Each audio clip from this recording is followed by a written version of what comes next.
नमस्कार, मेरे चैनल पर आपका स्वागत है। इस वीडियो में हम चर्चा करेंगे धनु राशि वालों के लिए साप्ताहिक राशिफल।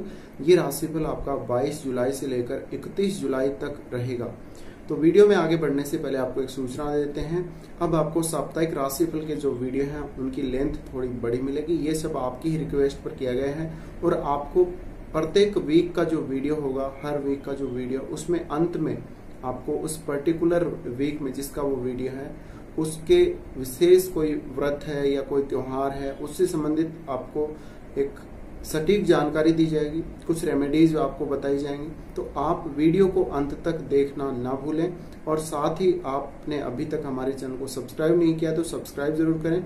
अब आपको एक सटीक वीडियो मिलेगा, एक कंप्लीट वीडियो मिलेगा जिससे आप रेमेडीज के माध्यम से अपनी लाइफ में जो प्रॉब्लम्स आती हैं उनको आप दूर करके अपनी लाइफ को बेहतर कर सकेंगे।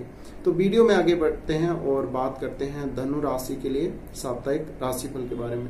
देखिए, ये जो राशिफल है वो 22 जुलाई से 31 जुलाई तक रहेगा। अब सबसे पहले अगर आपकी धनु राशि है तो आपका चंद्रमा 9 नंबर के साथ आपकी लगन कुंडली में कहीं भी हो सकता है। अब सबसे पहले चंद्रमा की स्थिति को देखेंगे। 22 और 23 जुलाई को चंद्रमा सिंह राशि में ट्रांजिट करेंगे जो कि आपके 9th हाउस में होंगे। 9th हाउस में चंद्रमा का ये ट्रांजिट आपको पिता का सहयोग दिलाएगा, लंबी दूरी की यात्राओं से लाभ दिलाएगा और आपका जो घर है, घर पर आपका मन नहीं लगेगा। आपका मन यात्रा करने में, ट्रेवल करने में, इधर उधर घूमने में या कोई रिलीजियस वर्क के लिए, धार्मिक काम के लिए ज्यादा रहेगा। इसके साथ ही जो जातक हायर एजुकेशन में कुछ बदलाव करना चाहते हैं, आप अपनी कॉलेज या यूनिवर्सिटी में कुछ चेंज करना चाहते हैं, कोर्स दूसरा करना चाहते हैं, आप बदलना चाहते हैं कुछ भी, तो वो आप कर सकते हैं। इसके अलावा कहीं आप एडमिशन लेना चाहते हैं तो आपको एडमिशन मिल सकता है। यानी ज्यादा से ज्यादा ध्यान आपका इन कार्यों पे रहेगा। आपका स्टडी पर भी काफी अच्छा ध्यान रहेगा। इसके साथ ही यहाँ पर 9th हाउस में चंद्रमा का जो ट्रांजिट है उसमें आपका भाग्य आपको पूरा साथ देगा 2 दिन के लिए। तो कोई सरकारी सहायता आपको मिल सकती है क्योंकि सूर्य है वो सरकार के कारक हैं, तो आपको सरकारी सहायता भी मिल सकती है। दूर के स्थानों से लाभ होगा, दूर के स्थानों से जुड़े हुए कामों में विशेष लाभ आपको मिलेगा।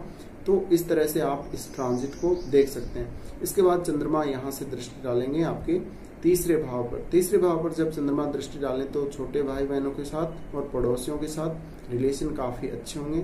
आपके रिलेटिव्स के साथ भी आपके रिलेशन काफी अच्छे होंगे। छोटी दूरी की यात्रा भी हो सकती है।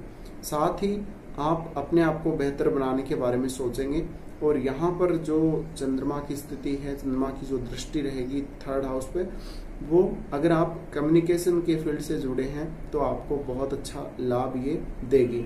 और एक तरह से आप अपने पड़ोस में बहुत शांति देखेंगे, अपने घर में, अपने पड़ोस में बहुत शांति भरा माहौल आप इंजॉय कर पाएंगे। तो ये 2 दिन आपको बहुत ही विशेष रहने वाले हैं। कोई भी ऐसा काम कर लीजिए जिसमें आपको भाग्य का सपोर्ट चाहिए होता है या जिस काम को आपने भाग्य के भरोसे छोड़ा हो, तो अटके हुए सारे काम आपके पूर्ण हो जाएंगे। इसके बाद देखिए, यहाँ जो चंद्रमा की स्थिति है उसकी वजह से आपका फॉरेन ट्रेवल भी हो सकता है। बाकी आप अपनी कुंडली के हिसाब से चेक कर सकते हैं। आपके कुंडली में सूर्य की पोजीशन अच्छी होनी चाहिए, तब आपके लिए ये रिजल्ट और भी अच्छे और सटीक होंगे। अब बात करते हैं यहाँ पर 24 और 25 जुलाई की। 24 और 25 जुलाई को चंद्रमा आपके 10th भाव में ट्रांजिट करेंगे। 10th भाव में राशि स्थान से ये ट्रांजिट आपको जॉब में, प्रोफेशन में विशेष लाभ दिलाएगा। कोई सहयोग आपको कहीं से मिल सकता है, किसी का सहयोग, और उसके माध्यम से आप अपने जॉब में बेहतर काम करेंगे। अगर आप प्राइवेट सेक्टर में काम कर रहे हैं तो बॉस का अच्छा सपोर्ट मिलेगा। आपकी सैलरी बढ़ सकती है अगर आप प्राइवेट सेक्टर में हैं, या गवर्नमेंट सेक्टर में हैं तो भी आपको सैलरी बढ़ सकती है, इंक्रीमेंट लग जाएगा। इसके साथ ही यहाँ जो चंद्रमा है उनकी वजह से आप अगर अपना कोई खुद का काम भी कर रहे हैं तो उसमें बहुत ज्यादा आपको लाभ होगा। और जो जातक इस समय वर्क फ्रॉम होम कर रहे हैं उनके लिए भी ये स्थिति काफी अच्छी है क्योंकि यहाँ पर चंद्रमा की दृष्टि 4th हाउस पे रहेगी। 4th हाउस पे रहने से माता जी के साथ रिलेशन अच्छे होंगे। आपके जो घर है, घर के प्रति बहुत ज्यादा लगाव होगा और घर से जुड़े हुए कोई काम है तो वो आप पूरे कर सकेंगे। प्रॉपर्टी खरीद सकते हैं आप। इसके अलावा प्रॉपर्टी से जुड़ा हुआ पहले से कोई काम कर रहे हैं तो विशेष लाभ होगा, और अगर नहीं कर रहे हैं तो आप ऐसा काम कर सकते हैं, उसमें आपको फायदा मिलेगा।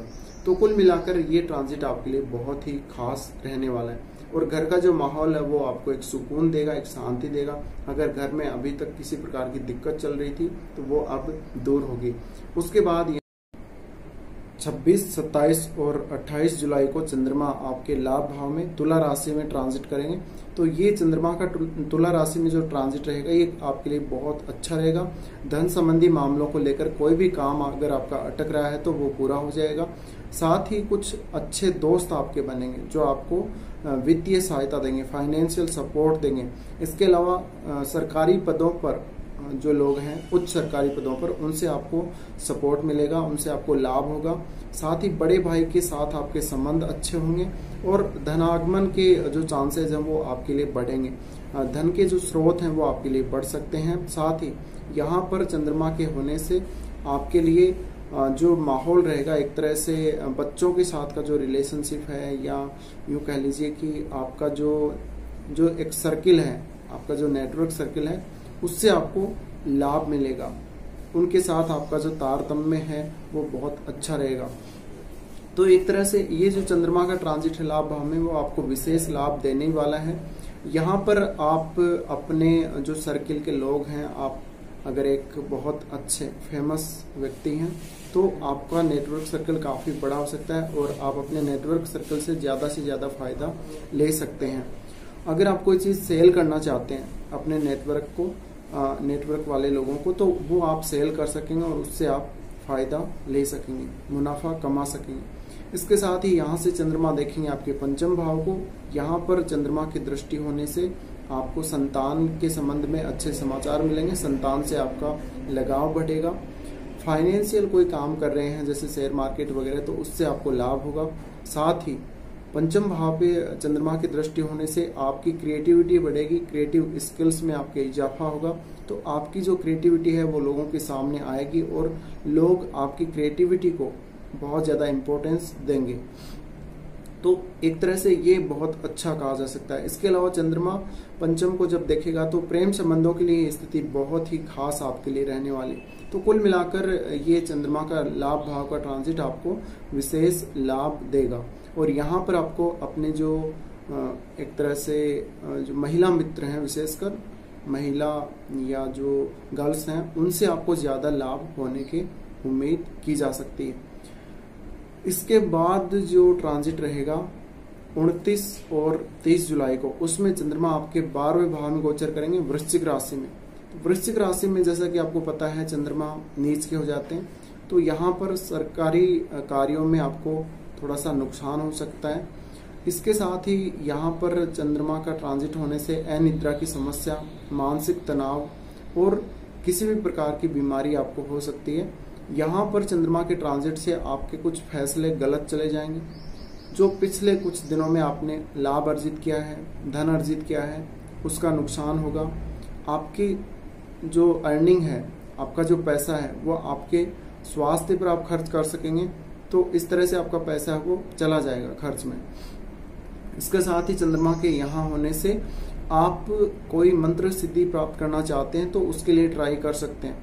चंद्रमा का 12वें भाव में आना आपके लिए आपका जो रूटीन है उसमें गड़बड़ करेगा, और आपकी जो दिनचर्या है वो प्रभावित होगी, जिसकी वजह से आपका कोई भी काम समय पर नहीं बनेगा। आपका कॉन्फिडेंस काफ़ी लो रहेगा। तो एक तरह से चंद्रमा का ये जो ट्रांजिट है उसमें हम कह सकते हैं कि आपको कुछ नुकसान होने के संकेत मिलते हैं, और कॉन्फिडेंस लो रहने से आपका कोई भी काम ढंग से नहीं बनेगा, तो रुकावटें आनी। अंतिम दिन जो रहेगा उसमें चंद्रमा आपके राशि स्थान यानी धनु राशि में ट्रांजिट करेंगे। तो धनु राशि में चंद्रमा का ये ट्रांजिट विशेष रहेगा। आप बहुत अच्छे डिसीजंस ले पाएंगे और बहुत फास्ट डिसीजन ले पाएंगे। पिछले कुछ दिनों में आपने जो गलतियां की हैं उनको आप सुधारेंगे, और अब आप एक बहुत सही निर्णयकर्ता, डिसीजन मेकर बनेंगे। इसके साथ ही आपका ध्यान अपने फिजिकल बॉडी पे भी रहेगा, अपने खुद पे भी रहेगा। तो आप खुद में कुछ भी बदलाव करना चाहते हैं वो आप कर सकेंगे। यहाँ से जो चंद्रमा की दृष्टि है 7वें भाव पे रहेगी, तो कोई नई बिजनेस वगैरह में पार्टनरशिप हो सकती है। और आपकी मैरिड लाइफ काफ़ी अच्छी चलेगी। अगर आप यहाँ पे जो स्थिति है उसकी वजह से अगर बहुत ज़्यादा एक्सपेक्ट नहीं करेंगे अपने लाइफ पार्टनर से तो चीज़ें काफ़ी अच्छी होंगी। लेकिन अगर आप भावुक हो जाएंगे, इमोशनल हो जाएंगे और आप अपने जो पार्टनर है उससे बहुत ज़्यादा एक्सपेक्ट करेंगे किसी भी चीज़ के लिए, तो तब समस्या हो सकती है। तो आपको इमोशनल होने से बचना चाहिए और आपको मानसिक जो शांति है वो बहुत अच्छी रहेगी अंतिम दिन में। बाकी जो पिछले 2 दिन हैं उनमें आपको थोड़ी समस्या रही होगी या रहेगी 29 और 30 जुलाई को। तो आप और क्या कर सकते हैं, आप मेडिटेशन का सहारा ले सकते हैं। मेडिटेशन से आप अपने आप को एक मानसिक शांति दे सकते हैं, एक सुकून दे सकते हैं। और जब तक आपके मन में मानसिक शांति नहीं रहेगी तब तक आप किसी भी कार्य को बहुत जल्दी से फास्टली नहीं कर सकते। तो मानसिक शांति रहना बहुत ही जरूरी है। तो अब हमने यहाँ पे चर्चा कर ली है। अब आप आगे देखिए, रक्षाबंधन के संबंध में आपको विशेष जानकारी दी गई है। तो आज के इस अंक में अब शुरू करते हैं रक्षाबंधन के बारे में विशेष जानकारी। आपको पता है रक्षाबंधन इस बार 3 अगस्त 2020 को मनाया जा रहा है। इस बार काफ़ी सारे इस पर शुभ संयोग भी बन रहे हैं। भाई बहन के प्रेम उत्सव का प्रतीक पर्व रक्षाबंधन का पर्व इस बार 3 अगस्त को कई शुभ संयोगों में मनाया जाएगा। इस बार श्रावणी पूर्णिमा के साथ महीने का श्रावण नक्षत्र भी पड़ रहा है, इसलिए पर्व की शुभता और बढ़ जाती है। श्रावणी नक्षत्र का संयोग पूरे दिन रहेगा, हालांकि सुबह 7:15 बजे तक भद्रा रहेगी। भद्रा काल में पर्व मनाना शुभ नहीं है, इसलिए यह समय निकल जाने के बाद ही पर्व मनाया जाएगा। रक्षाबंधन के पर्व पर इसके पूर्व भी कई बार भद्रा की स्थिति बनी है। 3 अगस्त को सुबह 7:15 तक भद्रा काल की स्थिति रहेगी। इस काल में रक्षाबंधन का पर्व मनाना शुभ नहीं माना गया है। रक्षाबंधन के अगर शुभ मुहूर्त की बात करें तो सुबह 9 बजे से 10:30 बजे तक शुभ रहेगा। इसके अलावा दोपहर 1:30 बजे से 3 बजे तक चल की चौगड़िया, दोपहर 3 से 4:30 तक लाभ की चौगड़िया, शाम 4:30 बजे से 6 बजे तक अमृत की चौगड़िया, शाम 6 से 7:30 तक चल की चौगड़िया का योग बन रहा है। इस बार पर्व पर कई शुभ संयोग भी बने हैं। सावन का आखिरी सोमवार, श्रावण पूर्णिमा, श्रावणी नक्षत्र और स्वार्थ सिद्धि का विशेष संयोग बन रहा है। यह दिन नामकरण, अन्नप्राशन, यात्रा, व्यापार, वाहन क्रय के लिए अच्छा है। ब्राह्मण वर्ग रक्षाबंधन के लिए श्रावणी उपक्रम जनेऊ बदलते हैं। रक्षाबंधन का पर्व श्रावण मास में उस दिन मनाया जाता है जिस दिन पूर्णिमा अपराह्न काल में पड़ रही हो। ध्यान रखें कि यदि पूर्णिमा के दौरान अपराह्न काल में भद्रा हो तो रक्षाबंधन नहीं मनाना चाहिए। ऐसे में यदि पूर्णिमा अगले दिन के शुरुआती 3 मुहूर्त में हो तो पर्व के सारे विधि विधान अगले दिन करने चाहिए। लेकिन यदि पूर्णिमा अगले दिन के शुरुआती 3 मुहूर्तों में न हो तो रक्षाबंधन को पहले ही दिन भद्रा के बाद प्रदोष काल के उत्तरार्ध में मना सकते हैं। शास्त्रों के अनुसार चाहे कोई भी स्थिति क्यों न हो, भद्रा होने पर रक्षाबंधन मनाना निषेध है। ग्रहण, सूतक या संक्रांति होने पर यह पर्व बिना किसी निषेध के मनाया जाता है।